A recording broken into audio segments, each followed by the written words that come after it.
जय हिंद बच्चों। Sanjay public inter college की ऑनलाइन क्लासेस में आपका स्वागत है। सब्जेक्ट है हमारा सामाजिक विज्ञान क्लास 9th और चैप्टर है हमारा 5। चैप्टर का नाम है आधुनिक विश्व में चरवाहे।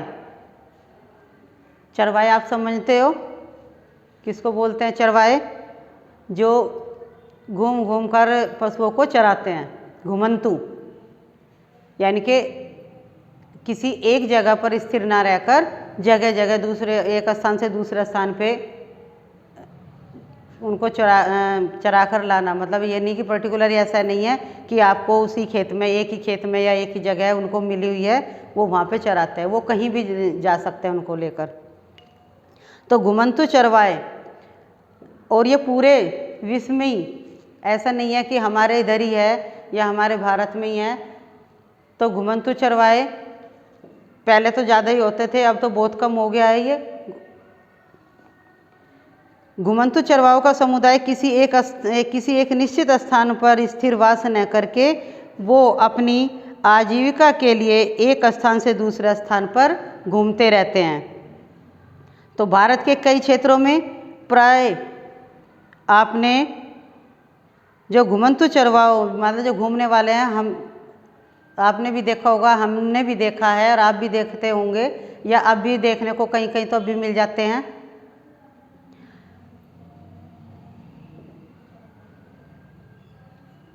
वो अपने मवेशियों के साथ घूमते हुए उनको हम देख सकते हैं। चरवाहों के समुदाय छोटी छोटी टोलियाँ, समूह, छोटी छोटी टोलियाँ बनाकर और समूह में विभक्त होकर, यानी कि समूह बनाकर, एक अकेले नहीं कि एक अकेले के पास ही भेड़ बकरियाँ हैं और वो एक अकेले ही चराने जा रहे हैं। तो वो 2-4 इकट्ठे होकर समूह बनाकर जाते हैं, टोलियाँ बनाकर उनको चराने के लिए। तो चरवाहों के समूह के पास भेड़, बकरियाँ, ऊँट या अन्य पालतू मवेशियों का रेवड़ झुंड पाया जाता है।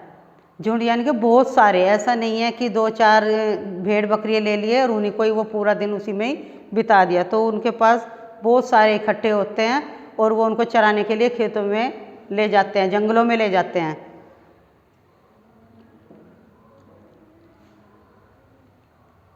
घुमंतु चरवाहों के परिभ्रमण के कारण आय के साधन और उनके अतीत व जीवन से संबंधित सामान्य जानकारी निम्न प्रकार से है। तो नंबर 1, भारत में घुमंतु चरवाहे और उनका विचरण। हम अपने भारत की बात करते हैं पहले।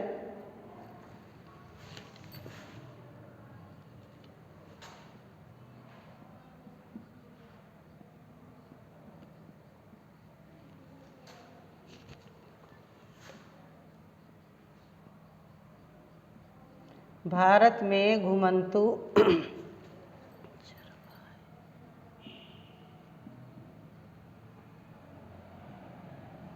चरवाहे और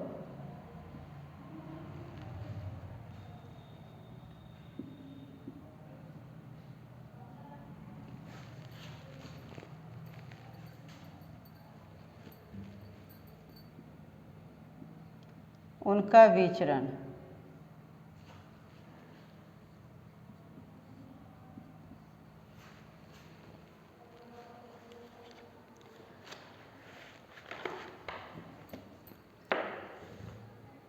देखिए वे जगह जगह जाते हैं। जैसे मैं 2-3 प्रकार से बताऊंगी, 2-3 जगह के वो बताऊंगी कि कहाँ कहाँ जाते हैं। जैसे पर्वतीय क्षेत्रों में जाते हैं तो गुज्जर बकरवाल समुदाय के जो गुज्जर समुदाय के जो लोग होते हैं वो जम्मू और कश्मीर के निवासी है। कहाँ के निवासी हैं? जम्मू कश्मीर के। 19वीं शताब्दी में उन्होंने यहाँ अस्थायी रूप से बसना आरंभ कर दिया था और ये लोग भेड़ बकरियों के बड़े बड़े झुंड पालते थे जिन्हें रेवड़ कहते थे। रेवड़ आपने यहाँ पे भी, अपने इसमें भी देखा होगा। आप तो अपने जब आप अपने गांव में भी देखते हैं कि भेड़ बकरियाँ इतने सारे होते हैं जिससे हमें ऊन प्राप्त होती है उनको चराते हुए यहाँ पे भी देखा होगा। तो ऐसे ही वो वहाँ के लोग बड़े बड़े झुंड पालते थे जिन्हें रेवड़ कहते थे। और इस समुदाय के लोग अपने पशुओं के साथ मौसमी हस्तांतरण, यानी कि मौसम के अनुसार जगह जगह स्थान बदलते थे, जहाँ जिस मौसम में उन्हें चराने में परेशानी नहीं होती थी, रेवड़ को भी और उनको भी, तो वो अपने स्थान बदलते रहते थे। सर्दियों में जब ऊंची पहाड़ियाँ बर्फ़ से ढक जाती थी तो वे शिवालिक की निचली पहाड़ियों पर आ जाते थे। जब पहाड़ियाँ ढक जाती थी तो वहाँ चरने के लिए उनको मिलता नहीं था, तो वो नीचे आ जाते थे, जहाँ उन्हें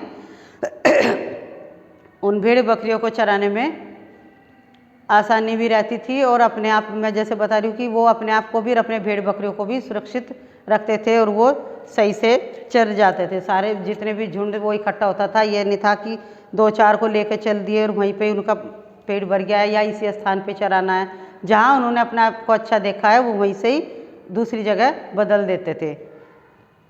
उनका तो ये हर रोज़ का काम था, 1 दिन का या 2 दिन का काम नहीं होता ये। और जहाँ उन्हें अच्छा लगता था वहीं पे वो डेरा डाल देते थे। सर्दियों में निचले क्षेत्रों में मिलने वाली सूखी झाड़ियाँ ही उनके जानवरों के चारे के रूप में उपयोगी होती थी और अप्रैल के अंत तक वे चरवाहों की तलाश में उत्तर दिशा में जाने लगते थे। जैसे ही गर्मियाँ शुरू होती तो जमी हुई जो बर्फ़ थी वो पिघलने लगती है। जो जमी हुई बर्फ़ मोटी चादर पिघलने लगती है। जब बर्फ़ पिघलती है तो वो परत मोटी होती चली जाती है, सर्दियों में जम जाती है और गर्मी में वो सूर्य की धूप होती है जब, तो गर्मी में पिघल कर वो नीचे वो पानी बनकर नीचे आ जाता है, फैल जाती है, वो बर्फ़ पिघल जाती है। तो वहाँ पे फिर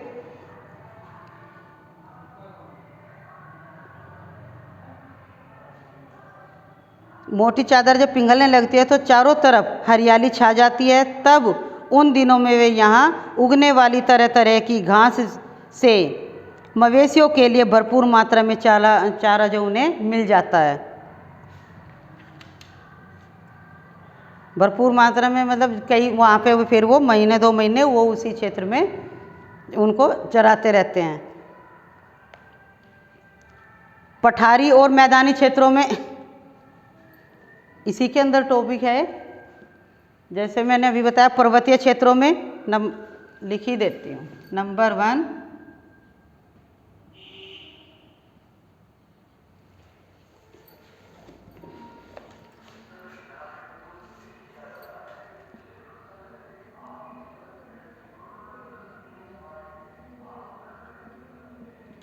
पर्वतीय क्षेत्रों में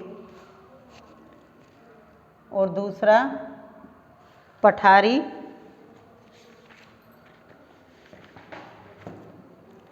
पठारों और मैदानी क्षेत्रों में।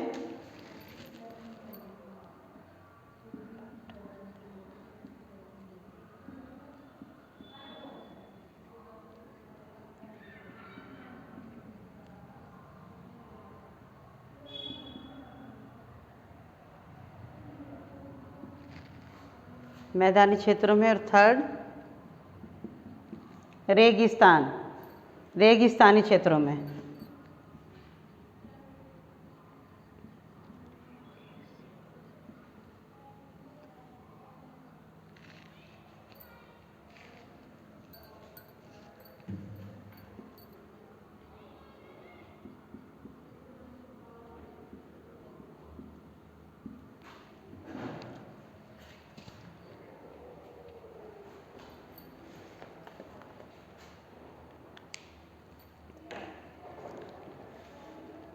तो चरवाहे पठारों और मैदानी क्षेत्रों में बहुत बड़ी संख्या में विचरण करते हैं और धंगर महाराष्ट्र का एक जाना माना चरवाहा समुदाय है।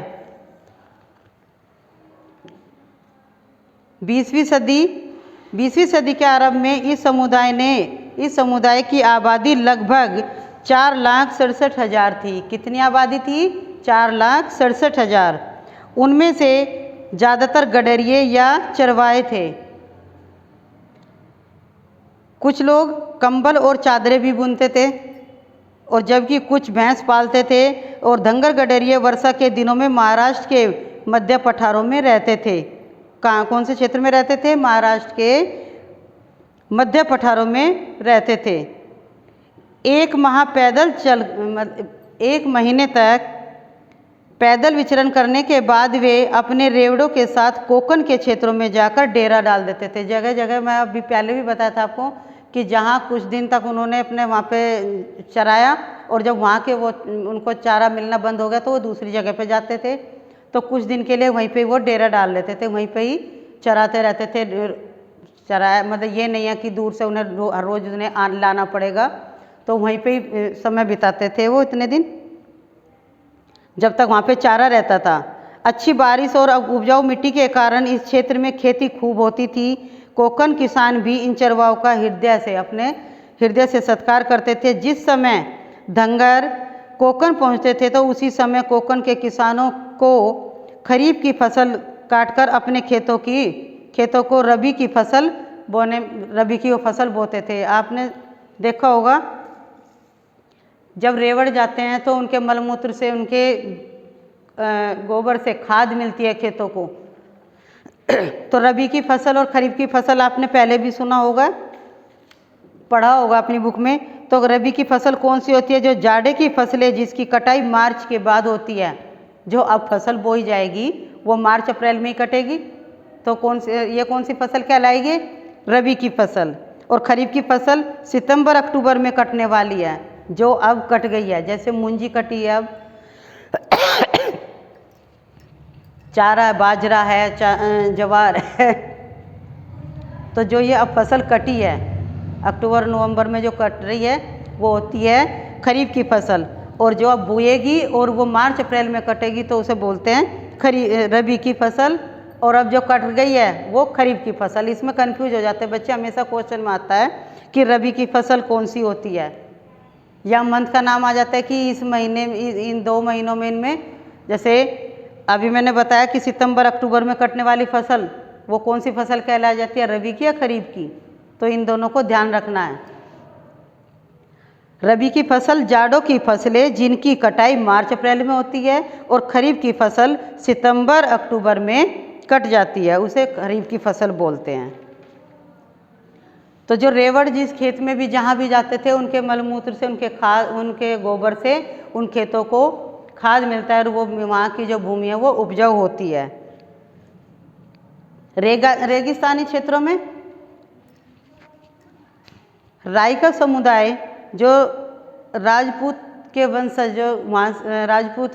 वंशज थे, जो उनके पुराने, उन्हीं में से एक कास्ट का नाम है राइका। तो राइका समुदाय राजस्थान के रेगिस्तानों में रहता था। इस क्षेत्र में बारिश का कोई भरोसा नहीं था। रेगिस्तान में अब तो पानी की सुविधाएं काफ़ी हो गई है, लेकिन पहले तो बिल्कुल भी नहीं थी। वहाँ पे वही फसल होती थी, बारिश के ऊपर ही भूमि रहती थी। वर्षा हो गई तो अच्छी फसल हो गई, नहीं हुई तो नहीं हुई, सूखा पड़ा है। तो बारिश पर वहाँ का कोई ऐसा नहीं है कि बारिश ही होएगी या पानी की कोई अन्यथा कोई वैसी सुविधा हो जो मतलब खेत खाली ना रहे। तो वर्षा की कमी के कारण खेती की उपज हर साल घटती बढ़ती रहती थी। अच्छी बारिश हो गई तो फसल अच्छी उग गई, और नहीं हुई तो फसल बिल्कुल भी नहीं हुई। तो बहुत सारे क्षेत्रों में तो दूर दूर तक कोई फसल नहीं होती। इस कारण राइका खेती के साथ साथ चरवाई का भी काम करते थे। वो एक ही काम के ऊपर डिपेंड नहीं थे कि यही काम करना है, अगर फसल अच्छी होगी है तो खेतों में काम करना है, और नहीं हुई है तो वो अपने चरवाई का काम करते थे। तो बरसात में तो बाड़मेर, जैसलमेर, जोधपुर और बीकानेर ने राइका अपने गांव में ही रहते थे, क्योंकि इस दौरान उन्हें नए चरवाहों की खोज में दूसरे क्षेत्रों की तरफ जब उनकी वहाँ पे मतलब ज़मीन उपजाऊ नहीं या बारिश नहीं है, फसल नहीं हो रही है, तो वो अपने उस काम में लग जाते थे। कहीं ना कहीं तो कुछ काम करना है, खाली तो बैठना ही नहीं है, तो वो दूसरे क्षेत्रों की तरफ निकल जाते थे और अगली वर्षा ऋतु में ही वापस लौटते थे। अब आता है टॉपिक औपनिवेशिक शासन और चरवाहों का जीवन। ये पहले टॉपिक में था, भारत में घुमंतु चरवाहे और उनका विचरण। तीनों जगह वो जाते थे।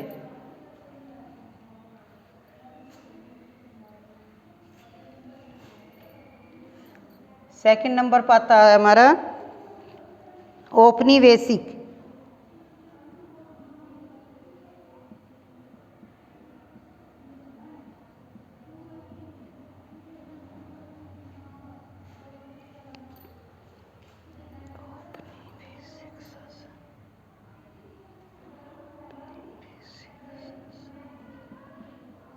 औपनिवेशिक शासन और चरवाहों का जीवन।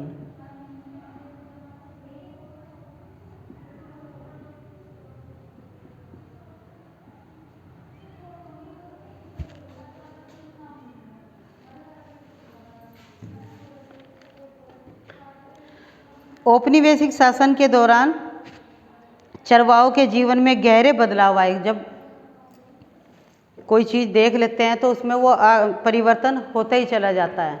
आज उन्होंने यहाँ देखा कि भाई रेगिस्तान में भी उन्होंने घूम कर देखा, वहाँ चरवाया, उनको चराया, पशुओं को चराया, या खेती अच्छी हुई, बारिश होगी तो फसल अच्छी हुई, कभी घटती है कभी बढ़ती, फसल अच्छी हो जाती है तो फिर अगली साल फिर वही ऐसे काम चलता रहता है इसी क्रम अनुसार। तो उनमें बहुत बदलाव आए और एक स्थान से दूसरे स्थान पर विचरण करने पर औपनिवेशिक जो शासन था उसमें पहले तो वे घूमने जगह जगह घूमते रहते थे, जगह जगह वो पशुओं को अपने को भेड़ बकरियों को चराते थे। लेकिन उस शासन में ये बदलाव हुआ कि उनके चरवाह सिमट गए और एक स्थान से दूसरे स्थान पर विचरण करने पर पाबंदी लगने लगी। जब हमारे अपने ही भारत में जब अंग्रेज राज करते थे तो उन्होंने बहुत सारे नियम बनाए। पहले से ही अपने मतलब व्यापार आए तो थे वो व्यापार करने, लेकिन उन्होंने अपना ही वो डाल दिया था। तो उन्होंने हर काम की स्टार्टिंग करी तो नियम बनाकर ही उन्होंने शुरुआत की कि इस काम से, इस चीज़ को वसूलने से पैसा मिलेगा, हमारी आय बढ़ेगी और हम ये काम आगे बढ़ाएंगे। तो पैसा भी कैसे वसूला जाएगा, कोई रूल्स बनाकर। ऐसे नहीं है अब मान लिया वो जो पशुओं को, इनको भेड़ बकरियों को चराने जाते थे, उनकी कोई लिमिट भूमि नहीं थी और वो भूमि कोई ऐसी भी नहीं थी, वो खाली पड़ी है तो वहाँ वो चराने चले गए और उसमें कोई फसल भी नहीं बू रही है। तो फसल नहीं बुएगी, कोई कमाई नहीं होगी, कोई कुछ नहीं होगा, तो आगे बढ़ोतरी नहीं होगी। तो उन पर पाबंदी लगने लगी और जो लगान वसूल किया जाता था उसमें भी वृद्धि हुई। खेती में उनका हिस्सा घटने लगा। खेती जब वैसे उपजाऊ फसल वैसी बोने लगे तो उसमें उनका हिस्सा घटने लगा और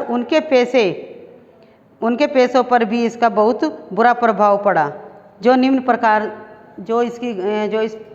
प्रकार से इनकी घटनाएं, वो कैसी कैसी घटनाएं, कितने प्रकार की घटनाएं हैं जो इन पर इनके असर पड़ा, रोकथाम हुई, पाबंदी लगाई और वो उस चीज़ का लगान लेने लगे। और लगान के कारण जब वहाँ लगान लिया गया, जब वो किसी चीज़ की मान लिया हम ज़मीन बोते हैं करते हैं तो उसका पैसा देते हैं और वो पैसा जाएगा तो उस पैसे से कुछ ना कुछ तो कमाई होगी। तो उस पर उनका क्या असर पड़ा, किस प्रकार से उनकी 3 या 4 प्रकार की घटना है। तो प्रथम घटना क्या है,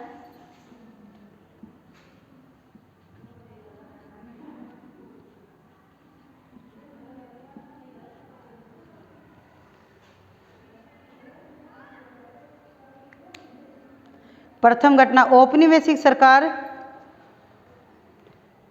चरगाहों को खेती की जमीन में परिवर्तित कर देना चाहती थी, बदल देना चाहती थी, क्योंकि जमीन से मिलने वाला लगान और उनकी आमदनी एक अच्छा स्रोत था। कि मान लिया कि अगर हम इस ज़मीन को किसी को बुआई के लिए देंगे और उससे पैसा आएगा तो उससे हमारी अच्छी कमाई होगी और आगे कुछ संसाधन, कुछ और चीज़ बनाएंगे, कुछ और चीज़ करेंगे उसमें। तो वो उनका पैसा कमाने का एक अच्छा तरीका था। और खेती का क्षेत्रफल बढ़ने से सरकार की आय और बढ़ोतरी हो सकती थी। इसके अलावा ऐसा करने से जूट, पटसन, कपास, गेहूं, अन्य खेतीहर चीज़ों के उत्पादन में वृद्धि हो जाती।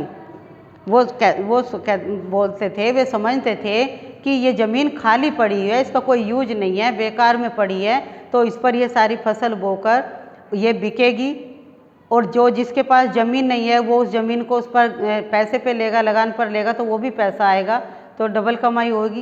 क्योंकि जो बोएगा वो वहाँ सप्लाई करेगा उस फसल को, आगे बेचेगा, और जो वो लेगा जिसका ज़मीन होगी वो उसको भी पैसा मिलेगा। तो वो सोचते थे कि इसका यूज होना चाहिए, इस पर साल में कम से कम 2 फसल तो हो ही जाती हैं, अगर 3 भी नहीं लेते हैं। अब तो बहुत सारी 3-4 फसल ले लेते हैं, 2-2, 3-3 महीने के अंदर ऐसी फसल बोते हैं। और द्वितीय घटना क्या थी?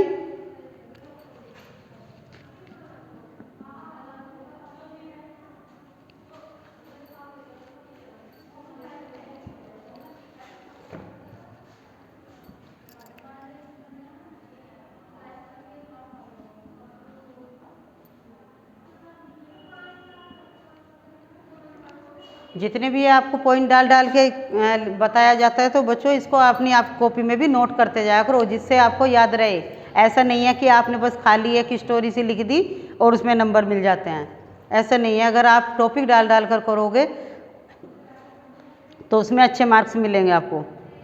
तो द्वितीय घटना क्या थी? अंग्रेजी शासन द्वारा 19वीं शताब्दी के मध्य तक यानी कि उसके बीच तक भारत के विभिन्न प्रांतों में, विभिन्न क्षेत्रों में वन अधिनियम पारित कर दिया गया और इन कानूनों की आड़ में सरकार ने ऐसे कई जंगलों को आरक्षित वन घोषित कर दिया जहां देवदार या साल जैसी बहुमूल्य लकड़ी पैदा होती थी।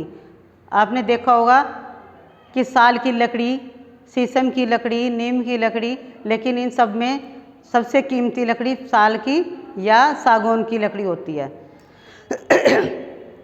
तो उन पर आरक्षित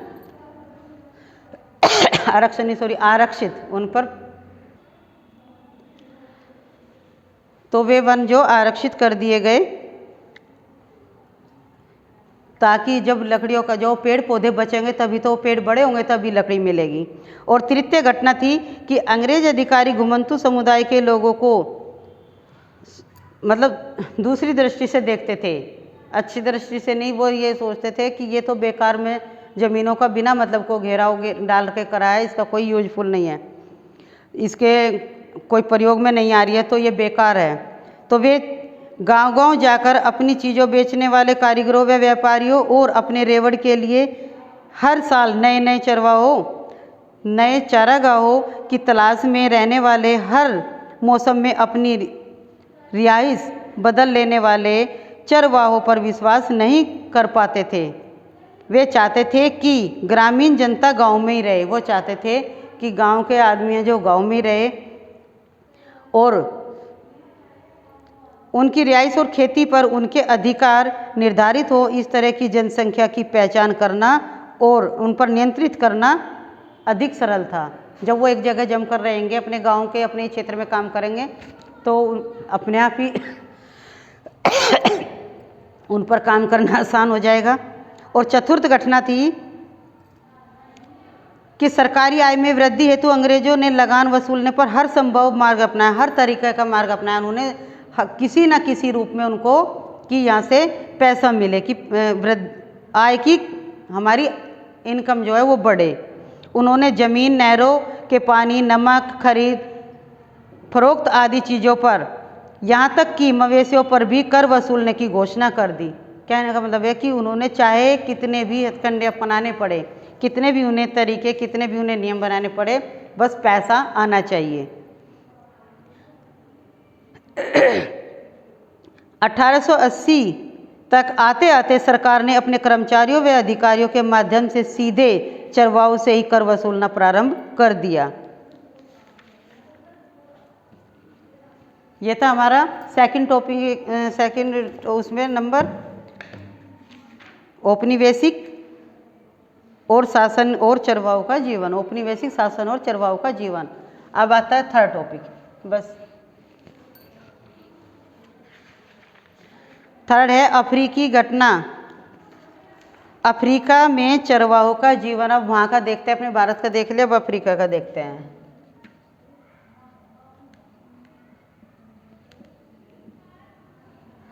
अफ्रीका में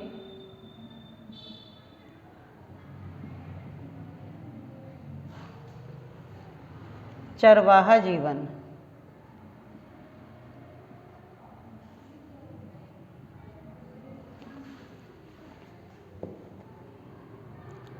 अफ्रीका में जहाँ आधी से अधिक चरवाहा आबादी रहती है, आज भी लगभग 2.25 करोड़ लोग आजीविका के लिए किसी न किसी तरह की चरावाई गतिविधियों पर ही आश्रित है।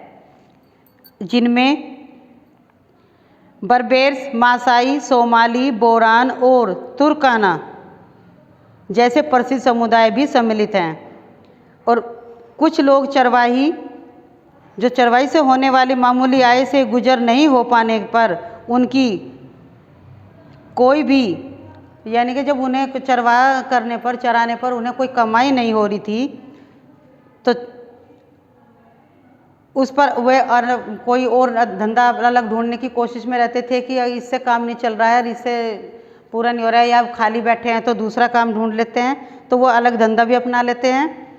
या कहने का मतलब ये है कि किसी ना किसी कारण से पैसा कमाना है और वृद्धि करनी है। हर जो कोई खाली जगह थी उसको खाली नहीं छोड़ना, वहाँ पे भी कुछ ना कुछ काम करना है, कुछ ना कुछ फसल बोनी, कुछ ना कुछ उगाना है, जिससे हर टाइम उन काम में लगे रहें।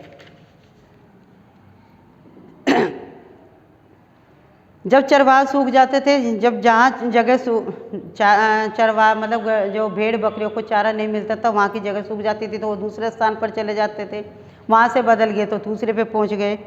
तो सब एक जैसा, उन सब पर एक जैसा प्रभाव नहीं पड़ा। ऐसा नहीं है कि अगर इन पे ये प्रभाव पड़ा तो दूसरे पे भी ऐसा ही पड़े असर।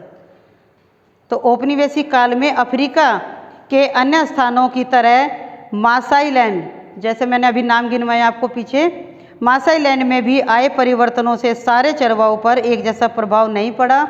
और उपनिवेश बनने से पहले मासाई समाज 2 सामाजिक श्रेणियों में बटा हुआ था। वो 2 कौन सा था कि वरिष्ठ जन और योद्धा। जो वरिष्ठ जन थे वो राज करते थे, शासन चलाते थे, और जो योद्धा थे वो ज़्यादातर नवयुवक होते थे और वो लड़ाई के लिए युद्ध लड़ने और काबिले की रक्षा के लिए तैयार किया जाता था उनको, योद्धाओं को। तो पूरे चैप्टर का निष्कर्ष ये है कि चरवाहे, जो घुमंतु चरवाहे होते हैं, वो जगह जगह जाकर जो घूम कर मतलब 2 महीने यहाँ बिता दिया, 1 महीना इधर बिता दिया, पशु को चरा लिया और उससे ही अपना आजीवन, उससे ही अपना पूरा जीवन अपने परिवार का वो पालन पोषण करते थे।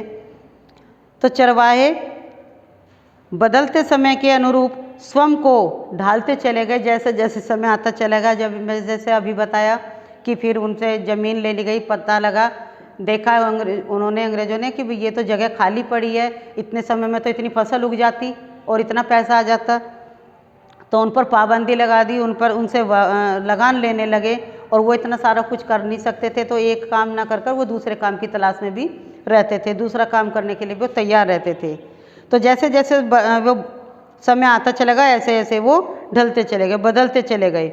वे उन इलाकों में अपने अधिकारों को बचाए रखने के लिए अपना संघर्ष जारी रखते और जहाँ से उन्हें निकलने का प्रयास किया जाता था, और अब वे जंगलों में रख रखाव और